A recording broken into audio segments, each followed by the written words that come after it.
Olá meus amigos, eu sou Carlos Barros e este é o canal História Crítica. Na aula de hoje nós vamos falar um pouco sobre a Guerra Fria, um período da história que compreende parte da segunda metade do século XX, um pouquinho antes com o fim da primeira metade do século XX. Bom, a Guerra Fria nós podemos entender como um período de tensão muito grande que acontece no mundo pós Segunda Guerra Mundial. Um momento de uma guerra de ideologia, uma guerra na verdade não declarada entre os Estados Unidos e a União Soviética. Bom, alguns historiadores colocam a data de 1947 como o início da Guerra Fria. Por quê? A gente vai entender daqui a pouco. Mas o período que vai se fortalecer como ideologia entre um polo capitalista e um polo comunista vai ser a década de 60. Bom, tendo isto em vista, nós vamos aqui a alguns pontos importantes da Guerra Fria. Primeiro, já disse que é uma tensão muito grande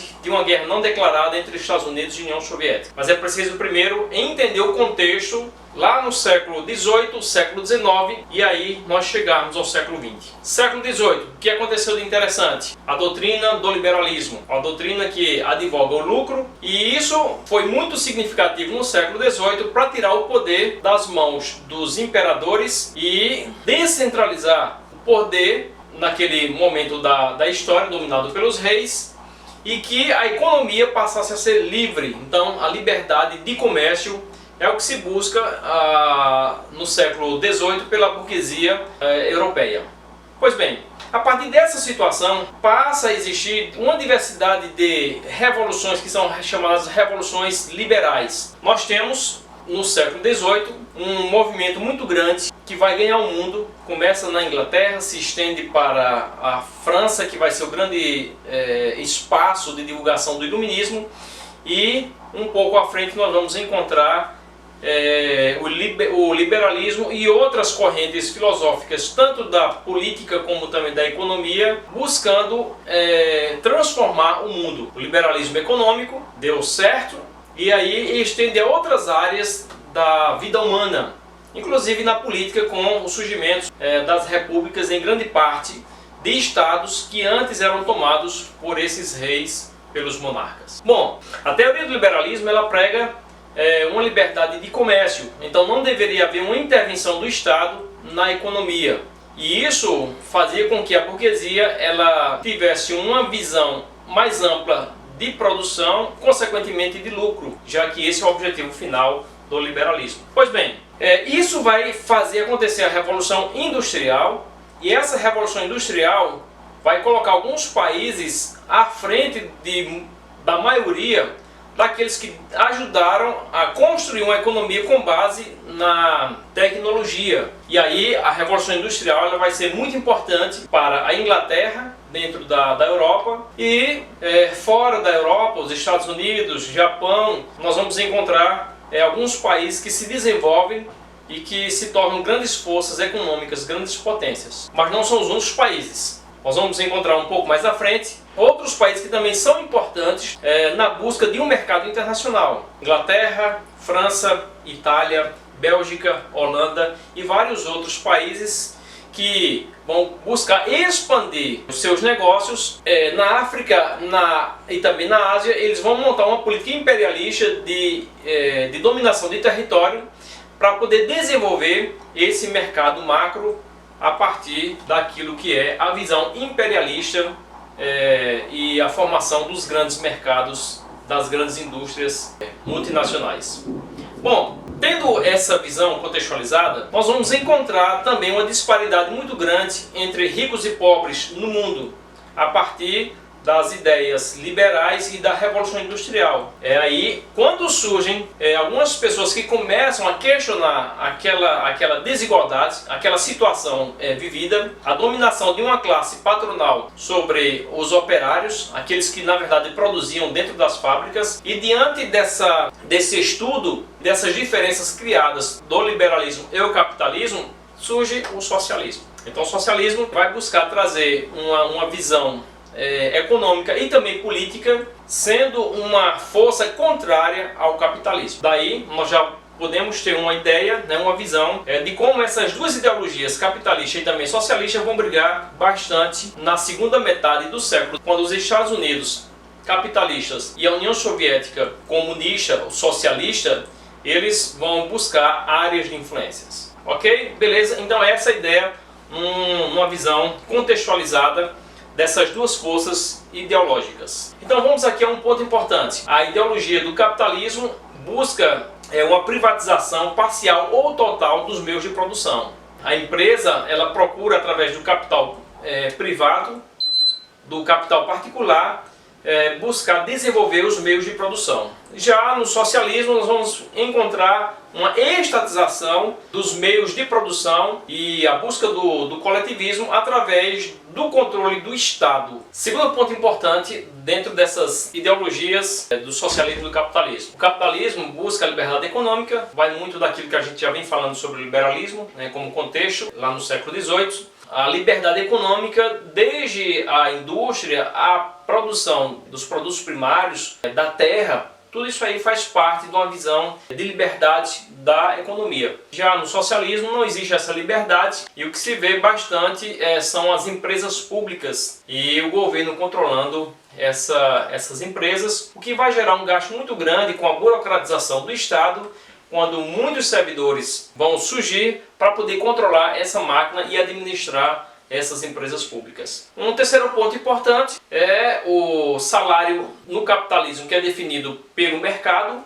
Já o socialismo vai definir o salário pelo próprio governo. Então o governo é que vai entender aquilo que pode pagar e dessa forma o salário ele é definido. Quarto ponto importante é que o capitalismo mostra uma desigualdade social muito grande, a sociedade de classe. Ela é vista, é bem nítido dentro do capitalismo e em especial a gente pode entender uma visão, uma luta entre a burguesia e também a classe operária. Então essa desigualdade social muito clara dentro do capitalismo, enquanto que no socialismo busca-se a igualdade de classes, se bem que a gente entende que aqueles que estão à frente do Estado, existe na verdade um grupo daqueles que administram o Estado, que há uma certa diferença entre as classes. Mas o que o Estado procura fazer é dar a todas as pessoas uma igualdade, e isso é o que se tem dentro da ideologia do socialismo. Importante entender uma coisa: existe o socialismo real e existe o socialismo ideal. O socialismo ideal, aquela visão científica do socialismo de Karl Marx, o marxismo, mas nenhum dos países onde o socialismo chegou, desde as revoluções que acontecem na Rússia e aí transformado um pouco mais à frente em União Soviética, desde a Revolução Chinesa ou Revolução Cubana, qualquer outra revolução que tenha acontecido de cunho socialista, nós não vamos encontrar o socialismo ideal. Vai criar o socialismo real, que é entender a vivência ou a realidade desses estados. Então, da forma como o socialismo chegou, eles criaram uma ideia aproximada daquilo que Karl Marx pregou, mas não na sua totalidade. Por exemplo, a gente pode entender o caso da China nos dias de hoje. A China está vivendo um comunismo de mercado, de blocos, onde eles podem fazer uma comercialização com quem eles querem, com quem há uma certa parceria econômica, mas isso difere da ideia original do plano criado no socialismo, quando na verdade deveria esse controle para o desenvolvimento sem necessariamente fazer essa expansão de mercado do bloco socialista. Então esses são 4 pontos importantes que a gente pode encontrar diferenciando o capitalismo e também o socialismo. Então essas ideologias elas vão buscar áreas de influência, e isso é um ponto muito significativo, porque o capitalismo vai dominar o Ocidente, a região não só da Europa, mas também a América. Então essa parte, dominação muito forte do capitalismo norte-americano, e a parte leste da Europa a gente vai ter uma força muito grande, uma expansão do socialismo no leste da Europa e também em alguns países que nós vamos encontrar na Ásia. Essa busca por espaço, essa busca por influência faz parte de um plano de desenvolvimento econômico, e quanto maior o espaço, né, a ser utilizado, maior será, na verdade, a influência dessa ideologia, quer seja ele numa visão política, como também econômica. Outro ponto importante, corrida armamentista, né, e também tecnológica. E aí onde vai acirrar ainda mais esses poderes. A década de 60 vai ser uma década conturbada. Nós vamos entender um levantamento de forças na década de 60, forças arregimentadas em vários continentes, e o desenvolvimento da tecnologia vai ser muito significativo, inclusive de levar o homem ao espaço, né, de levar o homem à Lua, e essa coisa vai tornar ainda mais difícil a convivência entre essas duas potências dos Estados Unidos e também da União Soviética. E um quarto ponto importante é o serviço de espionagem que vai ser criado pelos dois países, KGB soviética e a CIA norte-americana.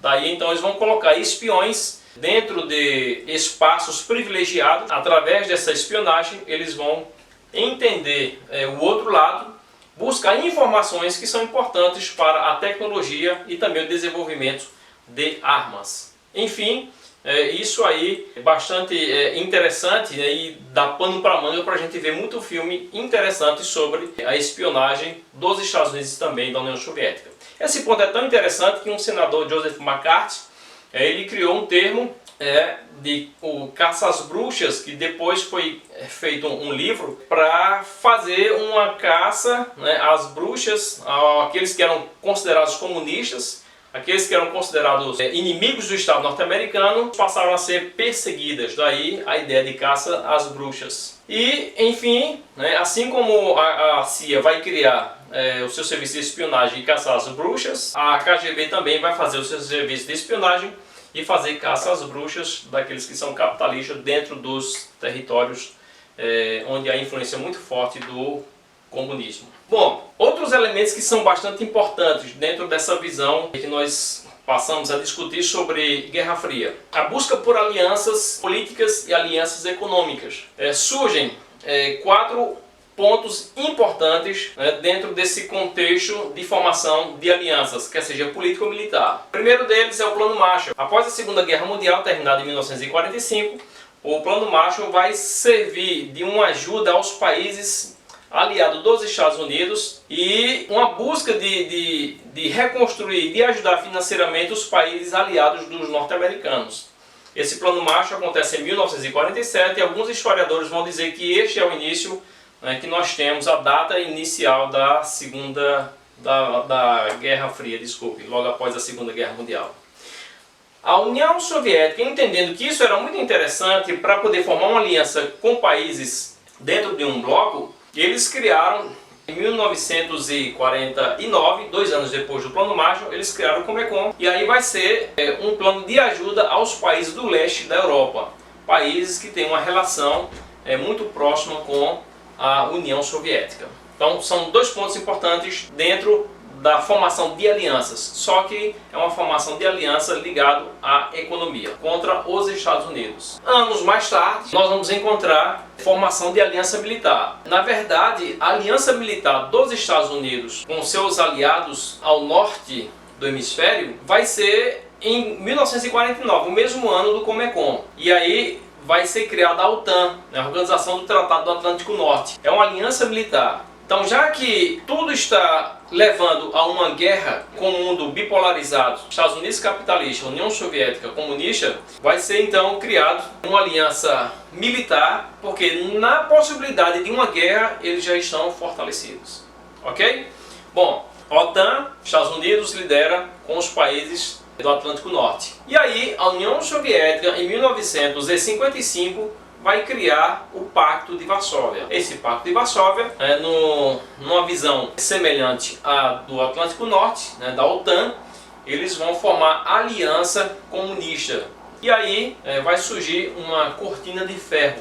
Uma cortina de ferro porque há um fortalecimento e um fechamento do leste da Europa para o mundo mais ocidentalizado. Ok, altos investimentos levaram a uma crise econômica na União Soviética. Altos investimentos em produção de armamento bélico em produção de um arsenal de guerra, porque dentro da economia planificada da União Soviética, os lucros, maior parte desse lucro era direcionado à produção desses armamentos. E vai chegar um momento que eles não conseguem ter a condição de competir com os Estados Unidos, e isso vai gerar uma crise financeira. Essa crise financeira vai enfraquecer a União Soviética e os seus aliados, e nós vamos encontrar no final da década de 80, a União Soviética que já não existe mais força em condição de lutar. Então a Guerra Fria, a guerra não declarada, ela tem cerca de 40 anos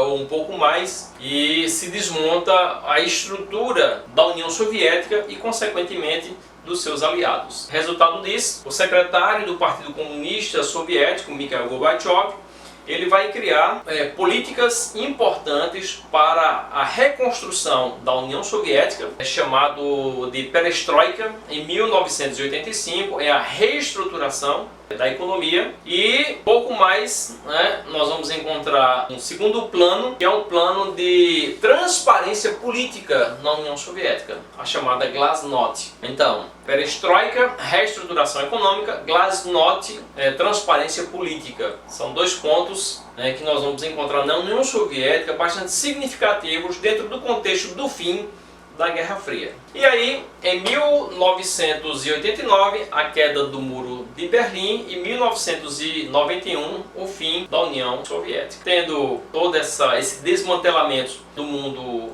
comunista no leste da Europa, não existe mais a Guerra Fria por conta da mudança que o mundo está passando.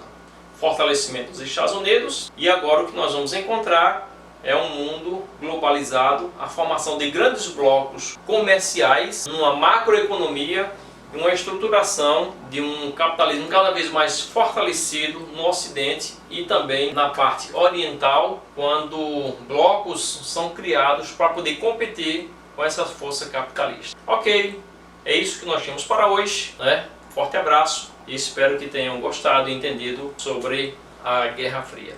Ok? Terminou de assistir? Vai lá, dá um like neste vídeo para ajudar a divulgar este canal, e nos ajude aí. Se você preferir, pode acionar também o sininho e receber notificações, e estar sempre recebendo algo novo quando for publicado no nosso canal.